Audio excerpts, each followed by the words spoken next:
Bismillahirrahmanirrahim. Dear students, Assalamu alaikum. How are you today? Today's question is very important. Question number 6, the last question of unit number 5, exercise 5.5. Sets and functions mathematics of 10th class. Let's both work now. Dear student, ये हमारा question number 6 है, part 5, exercise 5.5. वो कहता है कि indicate relations into function, one function, on to function and bijective function from the following. ये जो question दिया हुआ है, also find the domain and range. यहां पर वो सवाल देता है, वो कहता है कि इंडिकेट कीजिए कि ये वाले जो सेट्स हैं, ये वाला सेट जैसे R5 चल रहा है, इसमें ये रिलेशन है या इनटू फंक्शन है, वन फंक्शन है, ऑन टू फंक्शन है या बाइजेक्टिव फंक्शन है। ये मालूम करने के लिए डोमेन और रेंज भी फाइंड कीजिए। तो फर्स्ट ऑफ ऑल हम क्या करेंगे, हम डोमेन फाइंड करेंगे। डोमेन किसकी डोमेन फाइंड करेंगे? R5 की। Domain R5 is equal to curly bracket start. अब डोमेन का मतलब ये है, ये जो R5 में रिलेशंस दिए हुए हैं, ये जो सेट्स हैं, इनके अंदर जो फर्स्ट एलिमेंट है, फर्स्ट एलिमेंट को हम डोमेन कहते हैं।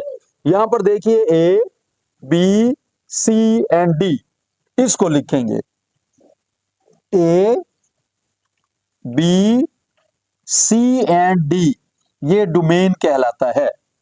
अब आगे लिखेंगे हम रेंज, इसकी रेंज फाइंड करते हैं जी। रेंज क्या है? रेंज R5 की रेंज फाइंड करेंगे। रेंज का मतलब जो सेकंड नंबर है, दूसरे नंबर पर इन रिलेशंस में, इन मुतरतब जोड़ों के अंदर जो दूसरे नंबर पर अदद लिखा होगा या जो भी एलिमेंट होगा, उसको हम रेंज कहते हैं। यहां पर है जी B A D E, ये आ गया हमारे पास B A D and E, ये जो है ये रेंज है। अब इसके इमेज बनाने के लिए यहां पर हम दो सर्कल ड्रॉ करते हैं या ओवल लगा लें आप, सेट ए और सेट बी के लिए। अब यहां पर हम सेट ए यानी डोमेन जो है उसके एलिमेंट्स यहां पर लिख लेते हैं जी, और इसी तरह यहां पर जो रेंज है उसके एलिमेंट्स को यहां पर लिख लेते हैं जी, जो रेंज है। अब इसको नाम देते हैं सेट ए का, ये हमारा सेट ए है, ये आ गया जी सेट ए। एंड इसको हम लिखते हैं जी सेट बी, ये सेट बी है। जो सेट ए है पहले नंबर पे है, सेट बी दूसरे नंबर पे है, तो पहले नंबर पे हमारे पास डोमेन है, domain A B C D. Domain का मतलब ये है फर्स्ट एलिमेंट, पहला नंबर। तो सेट ए में पहले नंबर वाले जो एलिमेंट्स हैं उनको लिखेंगे ए बी सी डी। यहां पर लिख देते हैं जी A B C and D.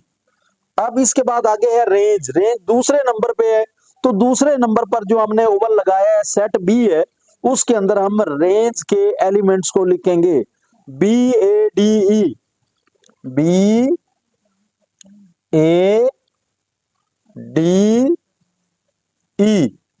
ठीक हो गया। अब किसको किसके साथ मैच करना है, किसका किसके साथ इमेज है, किसका इनपुट बी के किस एलिमेंट के साथ आउटपुट रखता है, इस चीज को फाइंड करने के लिए हम R5 को देखेंगे।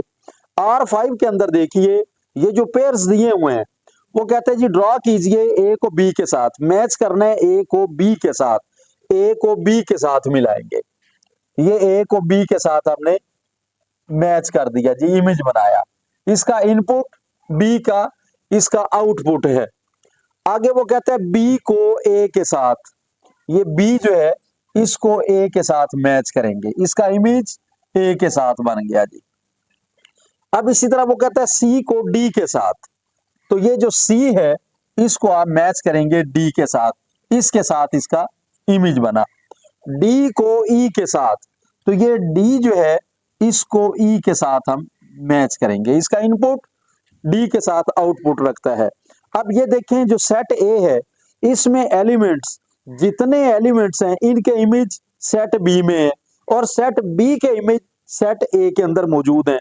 अब सेट ए के अंदर कोई ऐसा एलिमेंट नहीं जो किसी बी के एक ही सेट के साथ यानी 2 टाइम मैच कर रहा हो, यानी सेट, या ऐसा नहीं कि सेट ए का कोई एक एलिमेंट सेट बी के 2 एलिमेंट के साथ मैच कर रहा हो, या सेट बी के अंदर कोई एलिमेंट रिमाइंडर रह गया हो, बाकी रह गया हो। जैसे ई के बाद यहां एफ भी आ गया, एफ किसी के साथ मैच नहीं हुआ, उसका किसी के साथ इमेज नहीं बना, तो ये पूरे पूरे हैं। जितने एलिमेंट्स ए के अंदर हैं उतने एलिमेंट्स ही बी के अंदर है और सब के इमेज डिफरेंट है, तो लिहाजा ये एक बाइजेक्टिव फंक्शन कहलाएगा। ये वाला फंक्शन एंड बाइजेक्टिव फंक्शन, ऐसे फंक्शन को बाइजेक्टिव फंक्शन कहते हैं। यहां पर आप लिखेंगे it is a bijective, it is a bijective